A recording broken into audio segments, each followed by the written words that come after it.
Hello everyone, Sangeeta রান্নাঘরে সবাইকে স্বাগতম জানাচ্ছি। আশা করছি আপনারা সবাই খুব ভালো আছেন। আজকে আবারও হাজির হয়ে গেছি আরেকটা রেসিপি নিয়ে।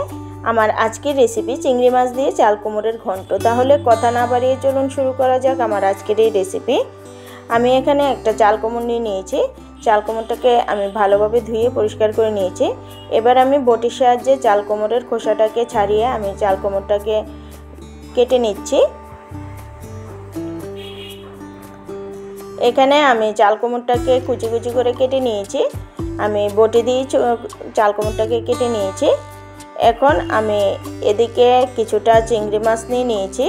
চিংড়ি মাছগুলিকেও ভালোভাবে ধুয়ে পরিষ্কার করে নিয়েছি। এবার চিংড়ি মাছগুলিতে আমি নুন আর হলুদ মেখে নেব। তো দিয়ে দিচ্ছি পরিমাণ মতো নুন আর দিয়ে দিচ্ছি হলুদ গুঁড়ো। এবার নুন আর হলুদটাকে আমি ভালোভাবে চিংড়ি মাছটার সাথে মেখে নেব। চিংড়ি মাছটা মাখা হয়ে যাওয়ার পর আমি 5 মিনিটের জন্য রেস্টে রেখে দেব। এদিকে একটা মশলার পেস্ট বানিয়ে নিচ্ছি।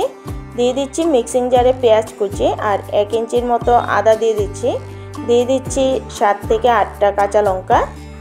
এখন এগুলিকে আমি একটা পেস্ট বানিয়ে নেব। আমি একদম মিহি পেস্ট করব না, একটু দানা দানা ভাব রাখবো। এভাবে আমি একটু দানা দানা ভাব রেখে মশলাটাকে পিষে নিয়েছি। এবার চলে যাচ্ছি মূল রান্নায়।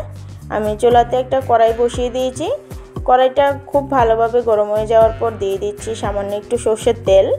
তেলটাকে ভালোভাবে গরম করে নেওয়ার পর সবার প্রথমে আমি চিংড়ি মাছগুলিকে ভেজে নেব।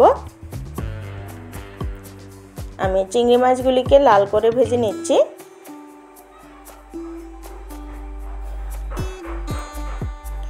চিংড়ি মাছগুলিকে আমি লাল লাল করে ভেজে নিয়েছি। এবার এগুলিকে আমি একটা প্লেটের মধ্যে তুলে নিচ্ছি। এর থেকে আর কড়া করব না, তাহলে চিংড়ি মাছগুলি শক্ত হয়ে যাবে। এবার একই তেলের মধ্যে আরও সামান্য একটু সরষের তেল আমি অ্যাড করে দিচ্ছি। এবার সরষের তেলটা ভালোভাবে গরম হয়ে যাওয়ার পর ফোড়নে দিয়ে দিচ্ছি 2টো শুকনো লঙ্কা আর একটা তেজপাতা। শুকনো লঙ্কা আর তেজপাতাটা ভাজা হয়ে যাওয়ার পর ফোড়নে দিয়ে দিচ্ছি 5 ফোড়ন। এবার 5 ফোড়নটাকে আমি কয়েক সেকেন্ডের মতো ভেজে নেব। 5 ফোড়নটা থেকে যখন সুন্দর একটা গন্ধ বেরোবে তখন এর মধ্যে অ্যাড করে দেব পেঁয়াজ, লঙ্কা আর আদার পেস্ট। এবার এটাকে আমি তেলের সাথে ভালোভাবে মিশিয়ে নেব। এবার একে একে সব মশলা আমি এর মধ্যে দিয়ে দিচ্ছি পরিমাণ মতো নুন, দিয়ে দিচ্ছি হলুদ গুঁড়ো, এবার দিয়ে দিচ্ছি জিরে গুঁড়ো আর দিয়ে দিচ্ছি ধনে গুঁড়ো আর সামান্য একটু কাশ্মীরি লঙ্কার গুঁড়ো দিয়ে দিচ্ছি।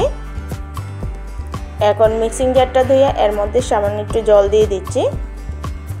এবার মশলাটাকে আমি ভালোভাবে মিশিয়ে নেব। মিশিয়ে আমি 1 থেকে 2 মিনিটের মতো মশলাটাকে খুব ভালোভাবে কষিয়ে নেব। মশলাটাকে আমি 2 মিনিটের মতো কষিয়ে নিয়েছি। এবার আমি এর মধ্যে অ্যাড করে দিচ্ছি কুচিয়ে নেওয়া চাল কুমড়োগুলি।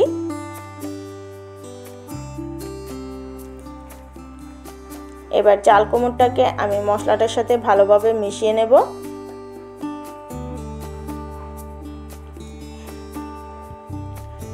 চাল কুমড়োটাকে আমি মশলাটার সাথে খুব ভালোভাবে মিশিয়ে নিচ্ছি। এবার এটাকে আমি 5 মিনিটের মতো হতে দেব। আমি এটাতে ঢাকা দেব না, চাল কুমড়ো থেকে অনেকটাই জল বেরোবে, তাই ঢাকা দিলে আরও বেশি জল বেরোবে। তাই ঢাকা না ছাড়াই আমি এটাকে সেদ্ধ করে নেব। আমি কিছুক্ষণ পর আবারও একটু নাড়াচাড়া করে নিচ্ছি। এবার আমি এর মধ্যে অ্যাড করে দিচ্ছি ভেজে রাখা চিংড়ি মাছগুলি দিয়েও আবারও একটু নাড়াচাড়া করে নিচ্ছি।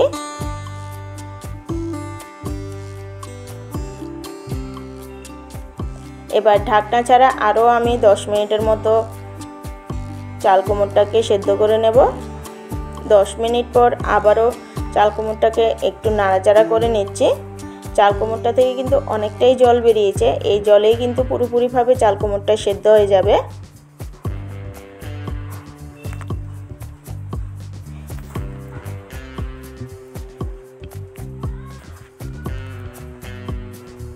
এবার আবারও একটু চাল কুমড়োটাকে ভালোভাবে নাড়াচাড়া করে নিচ্ছি। চাল কুমড়োর জলটা কিন্তু পুরোপুরিভাবে শুকিয়ে গেছে। আমার চাল কুমড় দিয়ে চিংড়ি মাছের রেসিপি কিন্তু একদম রেডি।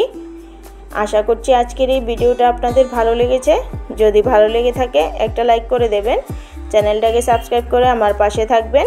আমার চ্যানেলে নতুন বন্ধু হয়ে থাকলে চ্যানেলটাকে সাবস্ক্রাইব করে পাশে থাকা বেল আইকনটা ক্লিক করে দেবেন, তাহলে আমার ভিডিওর নোটিফিকেশন সবার আগে আপনাদের কাছে পৌঁছে যাবে। আজকের জন্য এতটুকুই। আবারও ফিরে আসছি নতুন একটা ভিডিও নিয়ে। সবাই